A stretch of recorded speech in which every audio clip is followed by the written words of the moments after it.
Hello दोस्तों, welcome back to Pi Study Circle. दोस्तों आज हम स्टार्ट करेंगे एनआईएस के साइंस का क्वेश्चन पेपर को सोल्व करेंगे, उसको अच्छे से समझेंगे, दोनों ही मीडियम में कवर करेंगे। वैसे यहाँ पर लिखा हुआ हिंदी में होगा, लेकिन मैं सारी चीज़ें साथ के साथ आपको इंग्लिश में भी एक्सप्लेन करता चलूंगा, जिससे आपको सारी चीज़ें अच्छे समझ में आ जाएं। यहाँ पर केवल हम क्वेश्चन का आंसर ही नहीं दिखाएंगे, साथ में उनको समझाएंगे भी, जिससे वो आपको आपके माइंड में वो रिटेन रह जाए और आप एग्जाम में उनको अच्छे से लिख सको, अच्छे से आप उनको छाप सको। तो यहाँ पर आपको क्या करना है, एक कॉपी पेन लेके बैठ जाना है कि जिससे आप उनको चीज़ों को मैं जो जो समझाऊंगा और आप साथ में लिखते जाओगे तो वो माइंड में आपके रिटेन रह जाएगा। और उसके बाद आपको लिखने के बाद आपको एक बार बस रिवाइज कर लेना है, तो आपको एग्जाम में बहुत ज़्यादा हेल्प मिलेगी। ये वो क्वेश्चन है कि आपको एग्जाम में बहुत ज़्यादा वहाँ पर रिपीट होते हैं, देखने को मिलेंगे, और इसी के आधार पर आपको और भी क्वेश्चन वहाँ पर आएंगे तो उनके अंदर भी आप लिख सकते हो। क्योंकि एनएस के अंदर ऐसा होता है कि अगर आप लिख के आओगे, अच्छे से लिख के आओगे, तो आपको मार्क्स वगैरह काफ़ी भर भर के मिलने वाले हैं। तो लिखने के लिए आपको कुछ बेसिक आइडिया होना जरूर चाहिए, तो आपको बेसिक आइडिया यहाँ से काफ़ी हद तक मिल जाएगा हर क्वेश्चंस का। तो आइए स्टार्ट करते हैं। सबसे पहले जो है आपको पता होना चाहिए, आपको टाइम 3 घंटे का मिलता है और इसके अंदर आपको ये पूरा पेपर कंप्लीट करना पड़ता है। तो पहला क्वेश्चन जो है यहाँ पर शुरू के जो क्वेश्चंस मिलेंगे आपको एमसीक्यू मिलेंगे, मल्टीपल चॉइस, जिनके अंदर आपको एक आंसर कोई सा बताना होगा, टिक मार वाले बोलते हैं। तो इन क्वेश्चंस को, तो ये आपके जो बेसिक से क्वेश्चंस होंगे तो इनको समझ लेते हैं। पहला क्वेश्चन है, 1 माइक्रोमीटर के आपको कैसे आप लिख सकते हो। तो थोड़ा सा देखो माइक्रोमीटर के बारे में मैं समझा दूं। 1 माइक्रोमीटर में होता है 10⁻⁻⁶ मीटर। माइक्रोमीटर को यू से भी हम लिख के दिखा सकते हैं। अब आपसे पूछा 1000 माइक्रोमीटर, तो मैं बेसिकली यहाँ पर क्या करूँगा, 1000 से मल्टीप्लाई कर दूंगा, तो 1000 माइक्रोमीटर इक्वल टू 10⁻⁻⁶, यहाँ पर अभी 1000 से मल्टीप्लाई होगी। अच्छा, बेसिकली 1000 को हम क्या लिख सकते हैं, 10⁻³ भी लिख सकते हैं। तो ये 3 जीरो है, 3 जीरो यहाँ पर 6 में से कम हो जाएंगी, तो कितना बचेगा, 10⁻⁻3। तो आंसर क्या आने वाला आपका, 10⁻3। 1000 माइक्रोमीटर को 10⁻3। अगर मुझे पूछ ले 100 माइक्रोमीटर को कैसे लिखेंगे, तो 10 की पावर यहाँ से 100 की गुणा करोगे तो 2 जीरो कम हो जाएंगे, उस हिसाब से आप आगे भी बता सकते हो। तो बेसिकली यहाँ पर आपका आंसर क्या होने वाला, ए आंसर 10⁻³ लिखा भी है। 1 माइक्रोमीटर में 10⁻⁶ होते हैं, 1000 माइक्रोमीटर में 10⁻³ का मतलब 1000 होता है। तो ये क्या होगा, 6 पावर में से 3 कम हो जाएगी, तो कितनी बचेगी, 10⁻3। इसी तरह से आपको पता होना चाहिए कि सेंटीमीटर, 1 सेंटीमीटर में कितना होता है, 10⁻⁻² मीटर होते हैं, 10⁻⁻² मीटर। तो सेंटीमीटर, मीटर, मिलीमीटर, थोड़ा सा इनका आप बेसिक आइडिया रख सकते हो। क्वेश्चन नंबर 2 है एसआई मात्रक। तो एसआई मात्रक जो है आपसे पूछा जाता है कभी, जो काफ़ी सारी चीज़ें हैं उनका पूछ लिया जाता है। बेसिक से मैं थोड़े से आपको यहाँ पर बता देता हूँ जो जो पहले एग्जाम में पूछे गए हैं। जैसे वर्क का आपसे क्वेश्चन पे बाद में आएंगे, पहले थोड़ा सा बेसिक आइडिया ले लेते हैं। वर्क का क्या होता है, जूल होता है। वर्क का क्या होता है, जूल। कार्य का क्या होता है, हिंदी इंग्लिश दोनों में जूल ही इसको हम बोलते हैं। इसके बाद एनर्जी का भी क्या होता है, जूल। दोनों में से किसी का भी पूछ ले, दोनों का आंसर क्या होगा, एसआई यूनिट क्या हो जाएगी, जूल। ये लास्ट ईयर जो है 2021 में किसी पेपर में आपके अक्टूबर वाले में शायद ये पूछा गया था। तो आपको वर्क और एनर्जी जो है जूल, इसके जो है एसआई यूनिट होते हैं, ये बहुत ज़्यादा पूछे जाते हैं। एक तीसरा है आपका फोर्स। फोर्स का क्या होता है, न्यूटन। क्या होता है, फोर्स का यानी बल का क्या होता है आपका, न्यूटन। तो ये 3-4 आपको अच्छे से पता होने चाहिए। बाकी जो दूरी आएगी, दूरी का क्या होता है, लेंथ होता है। दूरी का क्या होता है, डिस्टेंस का क्या होता है आपका, लेंथ होता है। करंट का आपका एम्पियर होता है और टेम्परेचर का आपका केल्विन होता है। अब यहाँ पर आपसे पूछा है कि कौन सा एसआई मात्रक नहीं है। क्वेश्चन ध्यान से पढ़ेंगे बिल्कुल, क्योंकि वहाँ पर आपको ये भी पूछा है कि कौन सा एसआई मात्रक है या फिर नहीं है। तो यहाँ पर पूछा कौन सा नहीं है, कौन सा आपकी एसआई यूनिट नहीं है। तो मीटर तो हमें पता है, लेंथ की एसआई यूनिट क्या होती है, मीटर होती है। एम्पियर किसकी होती है, करंट की होती है। करंट को आई से दिखाते हैं और इसकी एसआई यूनिट एम्पियर होती है। यूनिट का मतलब होता है आप उस चीज़ को कैसे, उस चीज़ को नापते हो वहाँ पर, ठीक है। इसके बाद केल्विन मैंने आपको बताया था, टेम्परेचर की होती है। लीटर कोई ऐसा यूनिट हमारी नहीं होती। तो यहाँ पर आपका आंसर जो होने वाला है वो क्या है, लीटर। आंसर क्या हो जाएगा, बी। इसके बाद बढ़ते हैं हम क्वेश्चन नंबर 3 की तरफ। क्वेश्चन नंबर 3 की तरफ आपसे पूछा, बताओ कौन सी विस्थापन अभिक्रिया है। तो बेसिकली थोड़ा सा अभिक्रिया यानी कि जो रिएक्शन होती हैं, इनके बारे में मैं समझाते हूँ। दोनों ही मीडियम में पढ़ाएंगे, इसलिए सेशन को लाइक और शेयर कर दें। जो भी बच्चे चैनल पर पहली बार जुड़ रहे हैं, फटाफट चैनल को सब्सक्राइब कर दें और बेल आइकन को प्रेस कर दें, क्योंकि भविष्य में जो भी आने इसकी अपडेट आती है आपके रिजल्ट के रिगार्डिंग, या जो भी आपकी आंसर शीट कैसे चेक होती है, इस तरह की जो भी आपकी अपडेट आएगी वो सारी सारी आपको चैनल पर जो है वीडियो के माध्यम से बता दी जाएगी। तो चैनल को जो है जरूर सब्सक्राइब करें और अपने दोस्तों के साथ ज़्यादा से ज़्यादा शेयर करें। सेशन अच्छा लग रहा है तो लाइक और शेयर जरूर कर दें। रिएक्शन बेसिकली आपको जो है, देखो जो आपको कुछ पता होना चाहिए। रिएक्शन एक होती है आपकी संयोजन अभिक्रिया, योग अभिक्रिया कहते हैं, जिसको एडिशन रिएक्शन कहते हैं। दूसरी होती है वियोजन, ठीक है, जिसको हम कहते हैं सब्स्टिट्यूशन। और तीसरी होती है आपकी विस्थापन। और चौथी होती है दिव्य विस्थापन, चौथी होती है। तो विस्थापन को इंग्लिश में बेसिकली क्या कहते हैं, डिस्प्लेसमेंट रिएक्शन। क्या बोलते हैं इसको, डिस्प्लेसमेंट रिएक्शन। तो इसके अंदर होता क्या है, देखो इसके अंदर होता यह है कि एक एलिमेंट, जैसे मान लो ये ए है, बी और मिलकर जो भी आपका ए बी बना, यहाँ पर ये क्या करेगा, इसको जाके हटा देगा, विस्थापित कर देगा। लेकिन ये जब ही हटा पाएगा बी ए को, अगर बी ज़्यादा पावरफुल है, अगर बी ज़्यादा पावरफुल है जब ही ए को हटा पाएगा, अदरवाइज नहीं हटा पाएगा।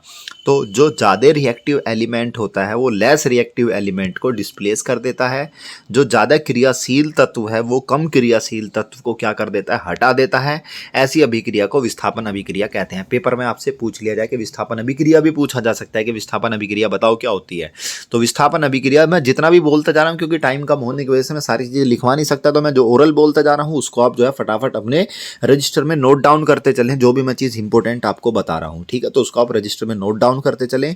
पेपर के अलावा मैं आपको इसके जो आसपास के जो इर्द गिर्द की जितनी भी बातें हैं वो भी साथ में बताता चलूँगा, और जो एग्जाम में आपसे पहले पूछी गई हैं वो भी, तो आप उनको अपने रजिस्टर में नोट डाउन करते चले, कॉपी पेन लेकर ही बैठे। उसके अलावा आप बिल्कुल ऐसे नहीं कि हवा हवा में देख लोगे, चीज़ें याद नहीं रहेंगी, दिमाग से निकल जाएंगी, एग्जाम में कुछ नहीं लिख पाओगे फिर उसके बाद आप।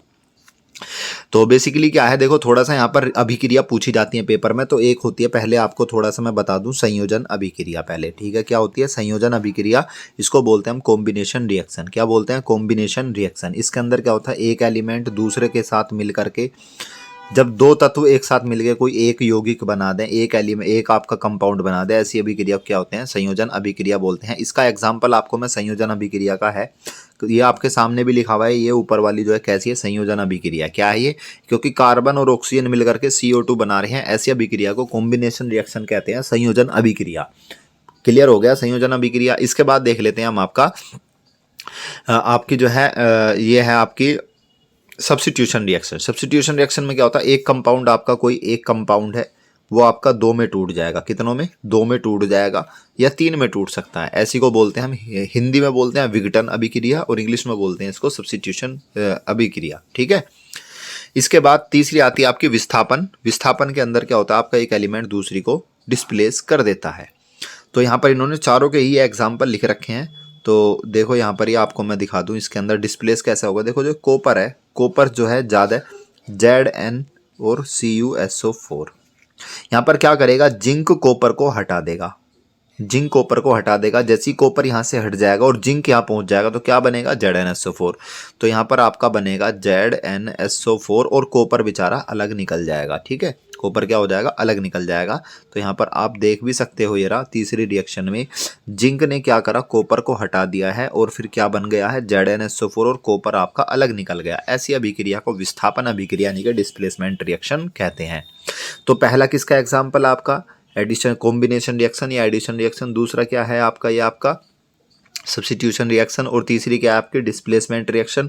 और फोर्थ जो एग्जांपल यहाँ पर दिया है डबल डिस्प्लेसमेंट। डिस्प्लेसमेंट मतलब एक बार, डबल डिस्प्लेसमेंट मतलब दो बार, यानी कि विस्थापन, और एक होता है दिव्य विस्थापन। क्या होता है, दिव्य विस्थापन। तो दिव्य विस्थापन का एग्जाम्पल आपका फोर्थ। तो आप इनको चारों को रट लें। अभिक्रियाओं के प्रकार पेपर में पूछ लिए जाते हैं, बहुत ज़्यादा ही पूछे जाते हैं। तो जहाँ भी अभिक्रिया के बारे में आप इनको लिख सकते हो, और इनके चारों के चारों एग्जाम्पल भी हैं। अब अपने क्वेश्चन की तरफ बढ़ते हैं। क्वेश्चन में पूछा है कि हमसे विस्थापन अभिक्रिया बताओ कौन सी है। विस्थापन अभिक्रिया, तो विस्थापन कौन सी है इसमें, तीसरे नंबर की क्या है विस्थापन, क्योंकि उसमें जिंक क्या है, कॉपर को विस्थापित कर रहा है। जिंक क्या है, कॉपर को हटा रहा है और उसकी जगह जाके खुद ले रहा है। तो ऐसी अभिक्रिया को विस्थापन अभिक्रिया हम कहते हैं। इसके बाद क्वेश्चन नंबर 4 की तरफ बढ़ते हैं। संचारण का उदाहरण नहीं है। संचारण बेसिकली किसको कहते हैं, जो जंग वगैरह लग जाता है, कोई भी धातु को आप खुली हवा में छोड़ दो तो उस पर जंग वगैरह लगने से वो खराब हो जाता है। अब पेपर में आपसे पूछा जाता है संचारण बताइए क्या होता है। तो संचारण अगर आपसे पूछा जाए पेपर में, यानी कि कोरोजन, कोरोजन इंग्लिश में बोलते हैं इसको हम, क्या बोलते हैं, कोरोजन। कोरोजन अगर आपसे पूछ लिया जाए कि क्या होता है, तो आप बेसिकली क्या लिखोगे वहाँ पर, आप उसके अंदर बोलोगे कि कोई भी अगर धातु को हम खुली हवा में छोड़ देते हैं, किसी भी मेटल को आप ओपन एयर में छोड़ देते हो, मॉइस्चर में छोड़ देते हो, तो वहाँ पर क्या, उसकी सतह पर, उसके सरफेस पर जो है, वहाँ पर जो वायु होगी, एयर होगी, लिक्विड होगा, ये सारी चीज़ें वहाँ पर आके उससे क्या करेंगी, आगे टकराएंगी और उसको ख़राब करना स्टार्ट कर देंगी। इसी को बोलते हैं हम संचारण। तो इसका बेस्ट एग्जाम्पल है लोहे पे जंग लगना, लोहे पे जंग लगना, ठीक है। और दूसरा चांदी भी काली जो पड़ती है, आपने देखा होगा, वो भी क्या है आपका संचारण का ही एग्जाम्पल है, क्योंकि उस पर ऑक्सीजन आकर रिएक्शन करती है। और लोहे पर एक हरी पतली परत बनना, ये भी किसका एग्जाम्पल, चांदी भी, ये भी हो गया। और क्या है आपका लोहे पे जंग लगना। अब जो है, तो फिर संचारण का एग्जाम्पल इसमें बी नहीं है। ये कह रहे हैं जो मशीन चलती है तो उनके पुर्जे घिस जाते हैं, घिसना कोई एग्जाम्पल, कोई आपका जंग का, आपका संचारण का, कोरोजन का एग्जाम्पल नहीं है। तो आंसर यहाँ पर आंसर क्या हो जाएगा आपका भी। यानी कि अगर आपको पेपर में पूछ लिया जाए संचारण, तो आप बेसिक आइडिया वहाँ पर दे सकते हो कि किसी भी धातु को, किसी भी मेटल को ओपन एयर में आप जब आप रख देते हो तो उस पर क्या है, एक पतली सी परत चढ़ जाती है, उसको संचारण होना कहते हैं। कि इंग्लिश में क्या बोलते हैं इसको, कोरिजन हम कहते हैं। इसके अलावा आपसे पूछता है रेंसिडिटी। रेंसिडिटी क्वेश्चन में काफी बार पूछा गया है रेंसिडिटी, तो ये भी आपको पता होना चाहिए, बता देता हूँ। विकृत गंधिता इसको हिंदी में कहते हैं, विकृत गंधिता। तो बेसिकली विकृत गंधिता क्या है, जब आप खाना वगैरह रख देते हो तो उसके अंदर ऑक्सीजन आके मिल जाती है और उसका उपचयन हो जाता है, उससे खाना सड़ जाता है। जैसे आपने देखो रात का खाना रख दो, सुबह को खट्टा खट्टा सी उसमें खुशबू सी आती है, तो उसी को क्या बोलते हैं, विकृत गंधिता बोलते हैं, रेंसिडिटी बोलते हैं। तो आपने देखा तो होगा कि खाना कहते हैं घुस गया, सड़ गया, इस तरह से बोल देते हैं लैंग्वेज में, अपना कॉमन लैंग्वेज में, लेकिन उसको बेसिकली हम क्या कहते हैं, रेंसिडिटी कहते हैं, विकृत गंधिता होते हैं। जैसे आपने एक क्वेश्चन यहाँ पे ये भी बनता है आपका कि जो हमारे चिप्स आते हैं तो उसमें नाइट्रोजन क्यों भरते हैं, तो नाइट्रोजन ऑक्सीजन को हटा के इसलिए भरते हैं क्योंकि जितने भी आपकी पैकेजिंग वाली चीज आती है सबके अंदर क्या भरी जाती है, नाइट्रोजन गैस भरी जाती है। वो इसलिए भरी जाती है कि अगर आपने पैकेट के अंदर अपनी ऑक्सीजन भर दी तो क्या होगा, वो खराब हो जाएगा, वो रेंसिड हो जाएगा, उसका उपचयन हो जाएगा। उपचयन मतलब ऑक्सीजन का जुड़ना, उसमें ऑक्सीजन जुड़ जाएगी जिससे उसको खराब कर देगी। इसलिए जितने भी आपके चिप्स के या जो भी पैकेजिंग वाली जो भी चीज आती है उनके अंदर हम करते क्या है, उनके अंदर हम ऑक्सीजन को हटा करके नाइट्रोजन भर देते हैं। तो एक क्वेश्चन आपके एग्जाम में ये भी पूछा जाता है। इसके अलावा एक क्वेश्चन आपका ये आता है, उपचयन और अपचयन क्या होते हैं। ऑक्सीडेशन और रिडक्शन हिंदी में कहते हैं, इसको उपचयन बोलते हैं, और इसको क्या बोलते हैं, अपचयन। उपचयन का मतलब होता है ऑक्सीजन का जुड़ना, हाइड्रोजन का हटना, क्या कहलाता है, उपचयन। और अपचयन में इसका उल्टा होता है, ऑक्सीजन का हटना और हाइड्रोजन का जुड़ना। हाइड्रोजन का जुड़ना, ऑक्सीजन का हटना क्या कहलाता है, अपचयन, जिसको बोलते हैं रिडक्शन। तो पेपर में ये पूछ लिए जाते हैं। और अगर ये किसी के अंदर उपचयन और अपचयन दोनों होते हैं उनको बोलते हैं रिडोक्स अभिक्रिया। क्या बोलते हैं उनको, रिडोक्स अभिक्रिया, ऐसी अभिक्रिया को। तो यहाँ पर मैंने इस क्वेश्चन में आपको देखो कितने सारे क्वेश्चन क्लियर कराए हैं। यहाँ पर पहले मैंने आपको बताया है संचारण के बारे में, क्वेश्चन नंबर 4 के अंदर जो मैंने बताया था, संचारण क्या होता है आपका, कोरोजन क्या होता है, किसी भी धातु को रख देते हैं उस पर जो पतली परत चढ़ जाती है उसको संचारण कहते हैं। इसके बाद यहाँ पर मैंने आपको समझाया विकृत गंधिता, रेंसिडिटी क्या होती है। इसके बाद तीसरी मैंने यहाँ पर आपको बताया उपचयन क्या होता है, चौथा आपको बताया अपचयन क्या होता है, और फिर पांचवा बताया रिडोक्स अभिक्रिया। तो इसी क्वेश्चन में मैंने आपके यहाँ पर 5 क्वेश्चन क्लियर करवा दिए हैं। ऐसे ही आपको बिल्कुल लास्ट तक सारी चीजें बताता चलूंगा, तो आप इन बातों को लिखते चलो, इन बातों को साथ में आप लिखते चलो अपने रजिस्टर में, जिससे आप फटाफट इन चीजों को रिवाइज करके अपने एग्जाम में बिल्कुल इनको एज इट इज छाप के आ जाओ, क्योंकि ये वो चीजें जो आपको एग्जाम में वहां पर देखने को मिलेंगी। आइए, ऐसी और भी चीजें जजेस साथ के आती जाएंगे, मैं आपको साथ के साथ एक क्वेश्चन के अलावा मान लो अगर आपके ये मैं एक क्वेश्चन बताऊँ उसके इर्द गिर्द के जितने भी क्वेश्चन है 4 5 6 वो जितने भी उस तरह के बनने वाले वो सारे बता दूंगा उस चैप्टर से रिलेटेड। तो इसलिए आप बिल्कुल ये मत जानना कि एक वीडियो है इसके अंदर आपका बहुत सारा कंटेंट होने वाला है। सेशन को लाइक और शेयर कर दे, पूरा ध्यान से देखें बिल्कुल।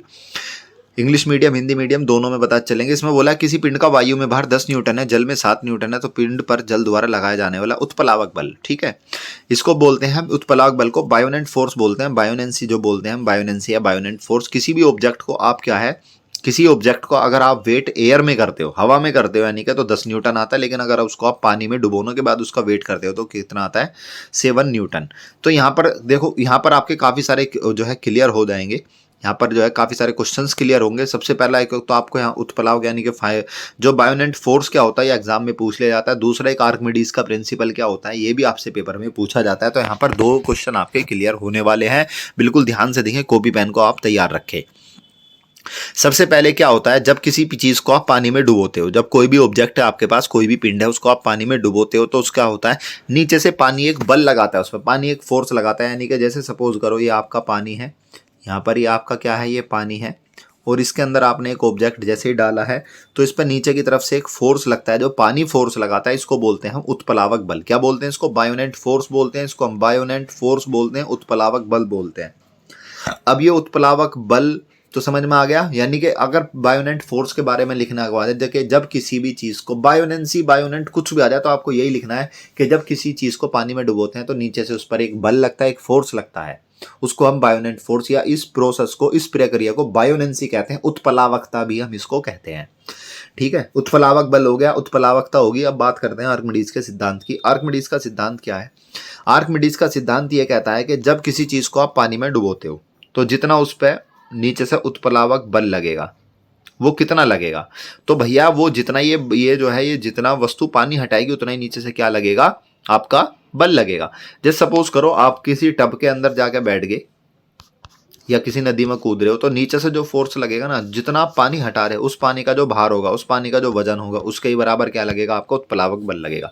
जैसे आपने मान लो 4 यहाँ से कितना 4 kg आपने 4 लीटर आपने पानी हटा दिया है, तो 4 लीटर किसके बराबर होगा, जो नीचे से फोर्स आपका लगेगा। ठीक है, तो बेसिक सा आइडिया यही है।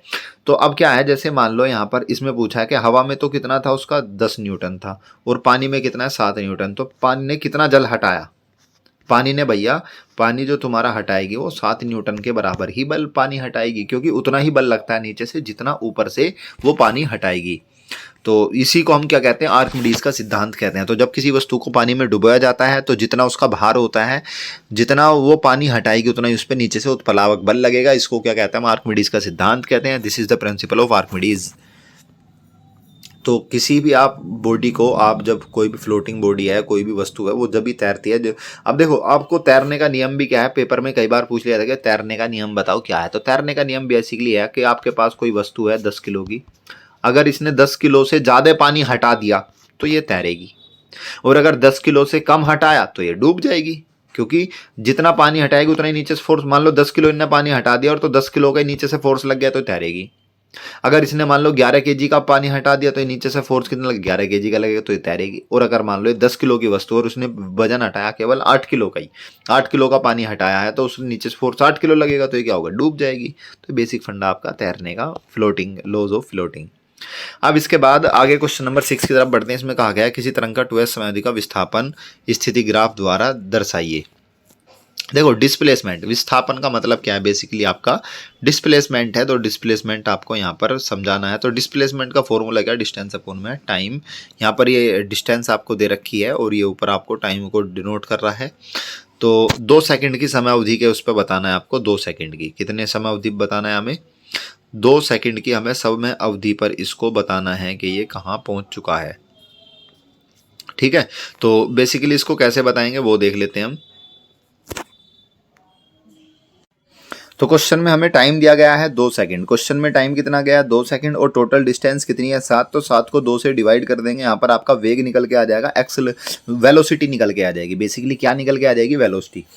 वेग का जो फॉर्मूला होता है मैं बता दूं, displacement upon time. Displacement upon time यानी कि वेलोसिटी क्या होती है, डिस्प्लेसमेंट अपॉन टाइम। वेग का फॉर्मूला होता है विस्थापन बटे में समय। विस्थापन कितना हुआ 7 मीटर, टाइम कितना लगा है 2 सेकंड।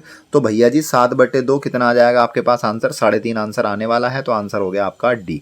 ठीक है, विस्थापन के बारे में थोड़ा सा बात कर लेते हैं। विस्थापन यानी डिस्प्लेसमेंट क्या होता है, 2 पॉइंट के बीच में जो सबसे छोटी डिस्टेंस होती है उसको क्या बोलते हैं, विस्थापन बोलते हैं। उसको क्या बोलते हैं, हम डिस्टेंस बोलते हैं। और इसका ऐसा यूनिट क्या होती है, इसकी मीटर होती है। ऐसा यूनिट क्या होती है मीटर होती है इसकी। ठीक है, और जो वेग हमने पढ़ा है वेलोसिटी, वेलोसिटी की ऐसा यूनिट क्या होती है, देखो डिस्टेंस अपॉन टाइम, डिस्टेंस की क्या हो जाएगी मीटर, टाइम की क्या हो जाएगी सेकंड, तो मीटर पर सेकंड, मीटर पर सेकंड। इसके अलावा एक्सेलरेशन भी होता है, उसकी यूनिट होती है मीटर पर सेकंड की पावर -2। तो आपको और दोहरे की सारी चीज़ें साथ में बताते चलेंगे। ठीक है, अब बढ़ते हैं हम आगे। इसके अंदर जो हमारे पास नेक्स्ट क्वेश्चन नंबर 7 है, जीन संयोजन का यह संकेत है कि यदि पिता का जो जीन है, यानी कि जो पिता की जीन है वो आई है और माता की आई भी है, तो संतति का जो ब्लड ग्रुप होगा वो क्या होगा। देखो तो यहाँ से हम बेसिकली जान सकते हैं भैया, पिता से ए भी आ सकता है, माता से बी भी हो सकता है, और दोनों का मिलकर के ए बी भी हो सकता है। तो आंसर क्या होने वाला है यहाँ पर आपका सी।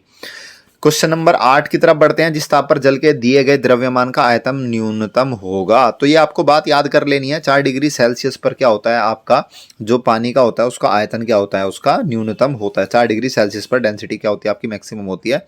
डेंसिटी का मास अपॉन वॉल्यूम। तो डेंसिटी मैक्सिमम होगी, वॉल्यूम क्या हो जाएगा, मिनिमम हो जाएगा। और ये कब होता है 4 डिग्री पर, ये एक्सपेरिमेंटली प्रूफ है। तो इसको आप ऐसे ही याद कर लेना, 4 डिग्री सेल्सियस। ठीक है जी, आइए आगे बढ़ते हैं। अब कौन सा इसमें पूछा है निम्नलिखित में से कौन सा यौगिक अकार्बनिक है, नॉन कार्बनिक कंपाउंड कौन सा है, इनऑर्गेनिक कह सकते हैं हम उसको, अकार्बनिक मतलब इनऑर्गेनिक कौन सा है।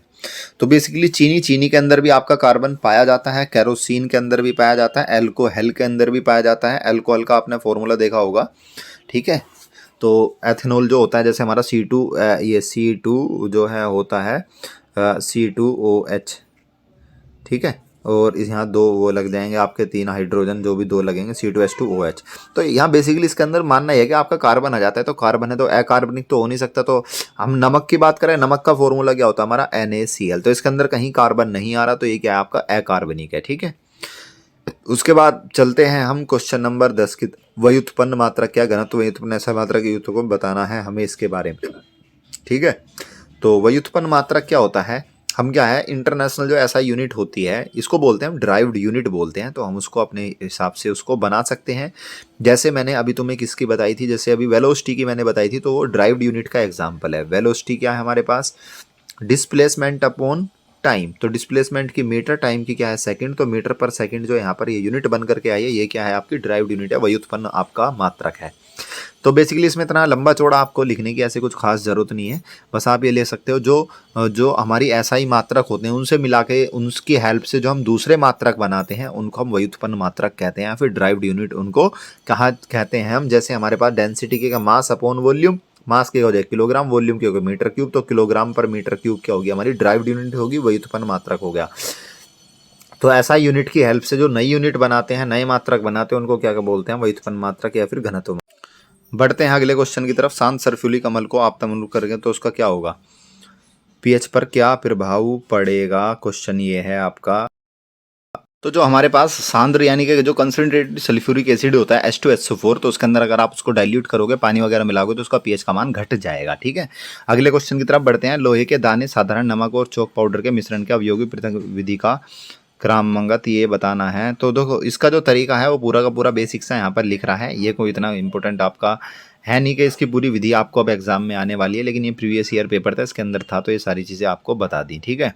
क्वेश्चन नंबर 13 पे, एक तत्व एक्स की जो बाहर की कक्षा में 7 और दूसरे में वाई की बाहर कक्षा में 5 इलेक्ट्रॉन तत्वों के संयोजन से मिलने से जो एक नया तत्व आबंध स्थापित होता है एक्स वाई के बीच संयोजन। देखो तो सबसे पहले मैं थोड़ा सा बता दूं यहाँ पर आपका किस किस की बात कर रहा है। एक आपका एलिमेंट है एक्स, एक एलिमेंट क्या है आपका एक्स है, जिसके बाहर का जो लास्ट वाली उसके आउटर मोस्ट सेल है उसमें 7 और वाई के में आपके आउटर मोस्ट सेल में कितने इलेक्ट्रॉन है, 5, ठीक है। कितने हैं, 5। तो इनके मिलने से क्या बनेगा आपका, तो इनके मिलने से जो बनेगा आपका, देखो जैसे आपका क्लोरीन ले लो, क्लोरीन का आउटर मोस्ट सेल में कितने होते हैं, 7 इलेक्ट्रॉन होते हैं, ठीक है। और 5 वाला आप ले सकते हो आप जिसके 5 इलेक्ट्रॉन हैं, तो ये हो गया आपका सिलिकॉन। तो SiCl4 यहाँ पर आपका बन जाएगा, और इनके बीच में कौन सा बंद होगा, सहसंयोजी। ये क्वेश्चन ऐसे हैं कि कुछ भी चेंज हो सकता है, तो इसमें ये इतना खास आपका इंपॉर्टेंट है नहीं क्वेश्चन नंबर 13, लेकिन एग्जाम में आया हुआ था तो आपको इस पर ज़्यादा ध्यान नहीं देना। जो ज़्यादा इंपॉर्टेंट होंगे मैं आपको खुद आपको बता दूंगा, लेकिन ये हम पूरा पेपर करा रहे हैं तो आपको सभी क्वेश्चंस को एक बार मोटा मोटा सा बता देंगे। तो भारी फौजी टैंकों को चौड़ी सतत चेन पट्टी पर चलने की व्यवस्था के साथ बनाया जाता है, क्यों। भारी फौजी टैंकों को चौड़ी से चेन पट्टी पर इसलिए बनाया जाता है कि जिससे उनका सरफेस एरिया बढ़ सके, और जो है सरफेस एरिया बढ़ सके तो उस पर प्रेशर जो है कम हो जाए, वो डिस्ट्रीब्यूट हो जाए, तो टैंक आसानी से आगे बढ़ जाता है, ठीक है। तो जो सड़क वगैरह बनाते हैं वो उसकी जो पट्टी सी बनाते हैं वो चौड़ी बनाते हैं, इतना कोई खास नहीं है। जो ये क्वेश्चन ज़्यादा इंपॉर्टेंट है आपका क्वेश्चन नंबर 15, जल की अस्थायी कठोरता को दूर करने के लिए क्या करना चाहिए। यानी कि जो आपका जो उसके अंदर जो पानी में है, जो आपके जो मटेरियल होते हैं, जो उसको उसकी जो सोलिबिलिटी को क्या कर देते हैं, कम कर देते हैं, उसकी कठोरता जो आ जाती है उसके अंदर, उसको आप क्लार्क विधि से आप उसको सोल्व कर सकते हैं। तो क्लार्क विधि है, तो उसके अंदर क्या करते हैं, बुझा हुआ चूना कठोर जल में डाल देते हैं। चूने के यानी कि जो आपका चूना क्या होता है, आपका चूना होता है कैल्शियम हाइड्रोक्साइड, कैल्शियम हाइड्रोक्साइड को क्या होता है पानी में डाल देते हैं, और वो घुल जाता है, और कैल्शियम कार्बोनेट और पानी अलग हो जाता है उसमें। तो इसी तरह से आप क्या है जो उसके अंदर जो टेम्परेरी जो उसके अंदर आपकी कठोरता है वो क्या हो जाती है, उसमें कम हो जाती है। तो यहाँ पर ये इसकी रिएक्शन भी लिखी हुई है। ये क्वेश्चन आपका इंपॉर्टेंट है, इसको ध्यान से आप देख लोगे, ठीक है। आगे क्वेश्चन की तरफ बढ़ते हैं। क्या कॉपर सल्फेट के विलयन को लंबे समय तक लोहे की बाल्टी में रखा जा सकता है, बिल्कुल नहीं। क्योंकि क्या करेगा इसके अंदर, मैंने आपको विस्थापन अभिक्रिया समझाई थी, तो विस्थापन अभिक्रिया के अंदर क्या होता है, कॉपर सल्फेट का विलयन को अगर आप लोहे की बाल्टी में रखोगे तो क्या होगा, तो लोहा क्या करेगा, आयरन क्या करेगा, कॉपर को विस्थापित कर देगा, कॉपर को क्या कर डिस्प्लेस कर देगा। देखो ये आयरन है, आयरन ने क्या करा, कॉपर को हटा दिया, तो FeSO4 बन जाएगा, और कॉपर आपका अलग निकल जाएगा। क्यों, क्योंकि ये ज़्यादा क्रियाशील है, ज़्यादा रिएक्टिव एलिमेंट है, तो इसलिए क्वेश्चन आपका इंपॉर्टेंट बन जाता है। आइए आगे बढ़ते हैं। आपका नेक्स्ट क्वेश्चन है आपका ये 45।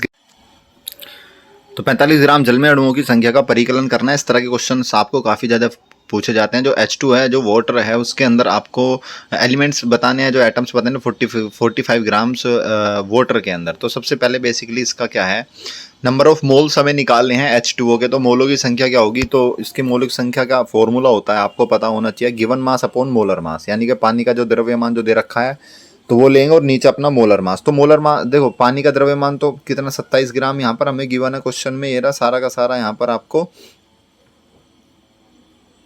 जो वाटर का है वो गिवन है 27 ग्राम। इसमें ऊपर यहाँ दे नहीं रखा, लेकिन वो 27 ग्राम आपको गिवन है।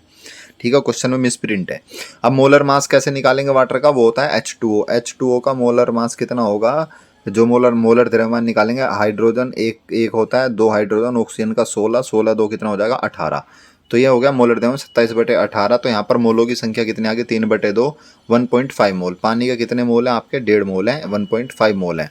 अब एक मोल जो है जल के अंदर कितने वो होते हैं, उसके अंदर कितने अणु होते हैं, एक मोल में होते हैं आपके 6.022 इंटू 10⁻23, इतने मोल होते हैं। तो भैया 1.5 में कितने हो जाएंगे, 1.5 की मल्टीप्लाई कर देंगे किससे, 1.5 की मल्टीप्लाई कर देंगे 6.02 इंटू 10⁻23। ये नंबर याद करना, अवोगाद्रो नंबर है, कभी पूछ ले जाए, मान लो इतने जल में कितने होते हैं, तो एक मोल में इतने अणु होते हैं, एक मोल में इतने अणु होते हैं, तो 1.5 मोल में कितने आपके एटम्स होंगे, तो वो आंसर आ जाएगा आपका 1.5 की 6.02 इंटू 10⁻23 से मल्टीप्लाई करोगे तो आंसर आपका आने वाला है सामने आपके ये। आइए बढ़ते हैं, आपका ये क्वेश्चन ज़्यादा इंपॉर्टेंट है मेंडलीफ के बारे में, मेंडलीफ की आवर्त सारणी के बारे में। तो मेंडलीफ ने जब आवर्त सारणी बनाई थी, इससे पहले आपकी डाबेराइनर ने बनाई थी, डाबेराइनर ने, उसके बाद आपके न्यूलैंड ने बनाई थी, न्यूलैंड का अष्टक नियम था, उसके बाद आए थे आपके मेंडलीफ।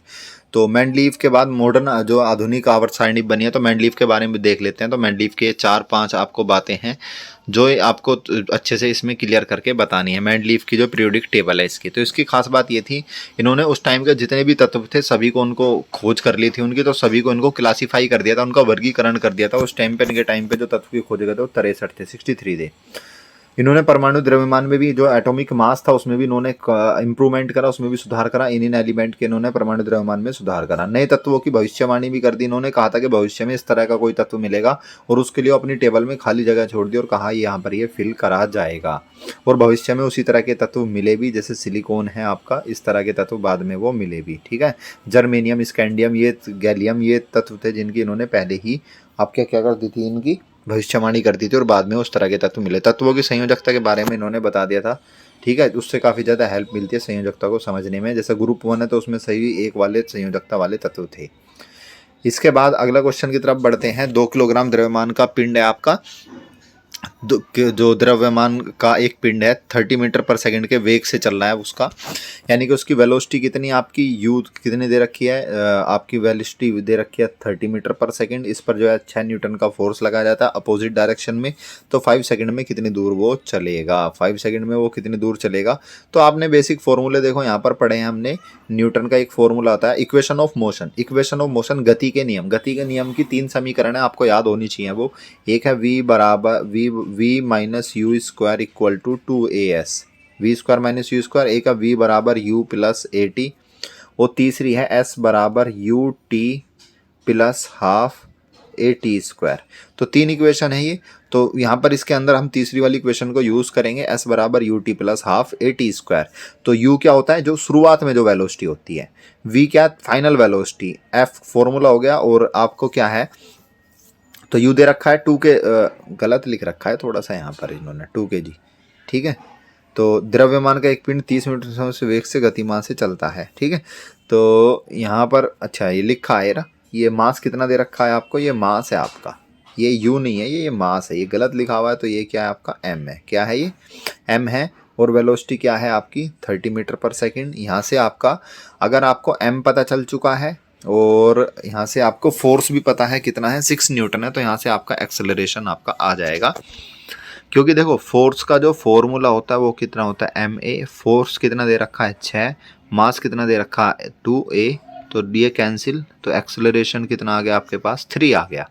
एक्सेलरेशन यानी कि त्वरण जिसको हम बोलते हैं। अब फॉर्मूला क्या है, s बराबर U T plus half A T square. You initial velocity आपको पता है जो क्वेश्चन में दे रखी है, और टाइम आपको, टाइम भी यहाँ पर ये सारी चीज़ें इसमें गिवन है, अभी देख लेते हैं इनको भी एक बार। तो यहाँ पर हमारे पास u कितना था शुरू में, v जो वेलोसिटी है हमारी वो कितनी है हमारी 30 है, और टाइम कितना दे रखा है हमें 5 सेकंड दे रखा है हमें। तो इसकी जैसे मल्टीप्लाई करेंगे 5 की 30 से मल्टीप्लाई करें तो 150 आ जाएगा, प्लस हाफ a कितना आया था हमारे पास 3 और t का स्क्वायर। तो ये इसको सोल्व करेंगे तो हमारे पास ये आंसर यहाँ पर आपका आने वाला है, ये आपका आंसर आ जाएगा। इसके बाद नेक्स्ट क्वेश्चन की द्विघातिक पट्टिका क्या होती है, बिल्कुल बेसिक से हैं, इनके बारे में लिख रखा है। तापस्थापी और द्विघातिक पट्टिका के बारे में आप ये देख सकते हो, इनको थोड़ा सा आप पढ़ लोगे, इसके बारे में आप लिख के आ जाओगे, ठीक है।